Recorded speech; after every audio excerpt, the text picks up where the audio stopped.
ನಮಸ್ಕಾರ ವೀಕ್ಷಕರೇ, ಏಪ್ರಿಲ್ ತಿಂಗಳಿನ ವಿಶೇಷವಾಗಿ ಧನುಸು ರಾಶಿಯವರ ಸಂಪೂರ್ಣವಾದಂಥ ಮಾಸ ಭವಿಷ್ಯ. ಈ ಧನುಸು ರಾಶಿಯವರಿಗೆ ಈ ಏಪ್ರಿಲ್ ತಿಂಗಳಿನಲ್ಲಿ ನಿಮ್ಮ ಜೀವನದಲ್ಲಿ ತೆಗೆದುಕೊಳ್ಳುವಂಥ ನಿರ್ಧಾರಗಳು, ಹೊಸ ದಾರಿ, ಯಾವ ಅವಕಾಶವನ್ನು ನಿಮ್ಮ ಮುಂದೆ ತರಲಿದೆ ಮತ್ತು ನೀವು ಮಾಡುತ್ತಿರುವಂಥ ಪ್ರಯತ್ನಗಳು ಮುಂದಿನ ನಿರ್ಧಾರಗಳನ್ನು ಮುಂದಿನ ದಿನಗಳಲ್ಲಿ ಯಾವ ಫಲಕ್ಕೆ ಕರೆದುಕೊಂಡು ಹೋಗುತ್ತದೆ. ಈ ತಿಂಗಳಿನಲ್ಲಿ ನೀವು ತೆಗೆದುಕೊಳ್ಳುವಂಥ ಒಂದು ನಿರ್ಧಾರ ನಿಮ್ಮ ದಿಕ್ಕನ್ನು ಹೇಗೆ ಬದಲಾಯಿಸುತ್ತದೆ, ಇದರ ಸಂಪೂರ್ಣವಾದ ಮಾಹಿತಿಗಾಗಿ ಈ ವಿಡಿಯೋ ಮಿಸ್ ಮಾಡದೆ ಕೊನೆವರೆಗೂ ನೋಡಿ. ಆದರೆ ಅದಕ್ಕೂ ಮೊದಲು ನೀವೇನಾದರೂ ನಮ್ಮ ಚಾನಲ್ಗೆ ಹೊಸ ವೀಕ್ಷಕರಾಗಿದ್ದರೆ ಅಥವಾ ನಮ್ಮ ಚಾನಲನ್ನು ಇನ್ನೂ ಸಬ್ಸ್ಕ್ರೈಬ್ ಮಾಡಿಕೊಳ್ಳಿಲ್ಲ ಅಂದರೆ ಈ ಕೂಡಲೇ ನಮ್ಮ ಚಾನಲನ್ನು ಸಬ್ಸ್ಕ್ರೈಬ್ ಮಾಡಿಕೊಳ್ಳಿ. ಹಾಗೆ ಪಕ್ಕದಲ್ಲಿರುವಂಥ ಬೆಲ್ ಐಕಾನನ್ನು ಪ್ರೆಸ್ ಮಾಡಿ. ಇದೇ ರೀತಿ ನಾವು ಅಪ್ಲೋಡ್ ಮಾಡುವಂಥ ಪ್ರತಿಯೊಂದು ವಿಡಿಯೋಗಳು ನಿಮಗೆ ನೋಟಿಫಿಕೇಶನ್ ಮೂಲಕದಲ್ಲಿ ತಕ್ಷಣವೇ ಬಂದು ತಲುಪುತ್ತದೆ. ಇನ್ನು ಇದೇ ರೀತಿ ಹೊಸ ಹೊಸ ಮಾಹಿತಿಗಳಿಗಾಗಿ, ಹೊಸ ವಿಷಯಗಳಿಗಾಗಿ ನೀವು ಫೇಸ್ಬುಕ್ ಹಾಗೂ ಇನ್ಸ್ಟಾಗ್ರಾಮ್ ಪೇಜ್ನಲ್ಲೂ ಕೂಡ ನೀವು ವಿಶೇಷವಾದಂಥ ಮಾಹಿತಿಗಳನ್ನು ಅಲ್ಲೂ ಕೂಡ ತಿಳಿದುಕೊಳ್ಳಬಹುದು. ತಪ್ಪದೆ ಅಲ್ಲೂ ಕೂಡ ಫಾಲೋ ಮಾಡ್ತಾ ಬನ್ನಿ.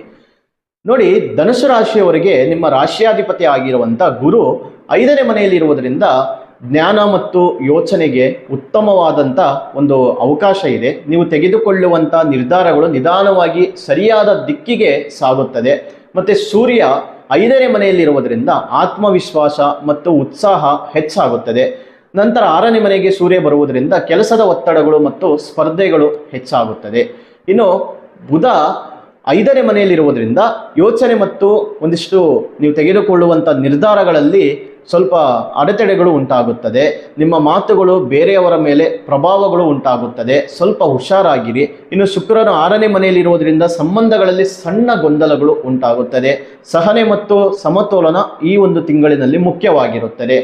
ಶನಿ ನಿಮ್ಮ ರಾಶಿಯಿಂದ 3ನೇ ಮನೆಯಲ್ಲಿ ಸಂಚಾರವನ್ನು ಮಾಡುವುದರಿಂದ ಧೈರ್ಯ ಮತ್ತು ಪರಿಶ್ರಮ ಹೆಚ್ಚಾಗುತ್ತದೆ.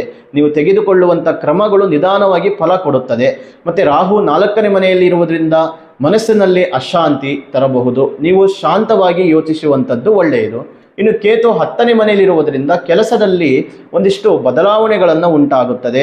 ನೀವು ಹೊಂದಿಕೊಳ್ಳುವಂಥ ಗುಣಗಳು ಈ ಒಂದು ತಿಂಗಳಿನಲ್ಲಿ ಒಂದಿಷ್ಟು ಬಳಸಿಕೊಳ್ಳಬೇಕಾಗುತ್ತೆ. ಇನ್ನು ವೃತ್ತಿ ಜೀವನದಲ್ಲಿ ಹೊಸ ಅವಕಾಶಗಳು ಕಾಣಬಹುದು.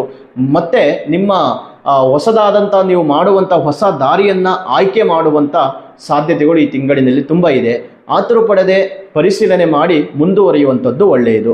ಇನ್ನು ಹಣದ ವಿಷಯದಲ್ಲಿ ನಿಧಾನವಾದ ಒಂದಿಷ್ಟು ಸುಧಾರಣೆಗಳನ್ನು ಕಾಣಬಹುದು. ನೀವು ಖರ್ಚಿನ ಮೇಲೆ ನಿಯಂತ್ರಣ ಇಟ್ಟರೆ ಮಾತ್ರ ಒಂದಿಷ್ಟು ಸ್ಥಿರತೆ ಹೆಚ್ಚಾಗುತ್ತದೆ. ಇನ್ನು ಈ ತಿಂಗಳಿನಲ್ಲಿ ಧನುಸು ರಾಶಿಯವರು ಮಾಡಲೇಬೇಕಾದಂಥ ಮುಖ್ಯವಾದಂಥ ಪರಿಹಾರಗಳು ಏನೆಂದರೆ, ಗುರುವಿನ ಅನುಗ್ರಹಕ್ಕಾಗಿ ಗುರುವಾರದ ದಿನ ವಿಷ್ಣು ಅಥವಾ ದತ್ತಾತ್ರೇಯ ದೇವಸ್ಥಾನಕ್ಕೆ ಭೇಟಿ ನೀಡಿ ಹಳದಿ ಹೂವಿನಿಂದ ಪೂಜೆ ಮಾಡಿ. ಇನ್ನು ಭಾಗ್ಯಾಭಿವೃದ್ಧಿಗಾಗಿ ಮನೆಯಲ್ಲೇ ನೀವು ತುಳಸಿ ಗಿಡದ ಮುಂದೆ ದೀಪ ಹಚ್ಚಿ ಒಂದಿಷ್ಟು ಪ್ರಾರ್ಥನೆಯನ್ನು ಮಾಡುವುದರಿಂದ ನಿಮಗೆ ಉತ್ತಮವಾದಂಥ ಒಂದು ಅಭಿವೃದ್ಧಿ, ಹಣದ ವಿಚಾರದಲ್ಲಿ ಉತ್ತಮವಾದಂಥ ಬೆಳವಣಿಗೆ ಕಾಣುವುದಕ್ಕೆ ಅನುಕೂಲಗಳು ಉಂಟಾಗುತ್ತದೆ. ಇನ್ನಷ್ಟು ಹೆಚ್ಚಿನ ಮಾಹಿತಿಗಾಗಿ ನಿಮ್ಮ ವೈಯಕ್ತಿಕ ಜಾತಕದ ಪರಿಶೀಲನೆಗಾಗಿ ಈ ಸ್ಕ್ರೀನ್ನಲ್ಲಿ ಕಾಣುತ್ತಿರುವ ಸಂಖ್ಯೆಗೆ ಕರೆ ಮಾಡಿ ನಿಮ್ಮ ಅಪಾಯಿಂಟ್ಮೆಂಟ್ ಬುಕ್ ಮಾಡಿಕೊಳ್ಳಿ.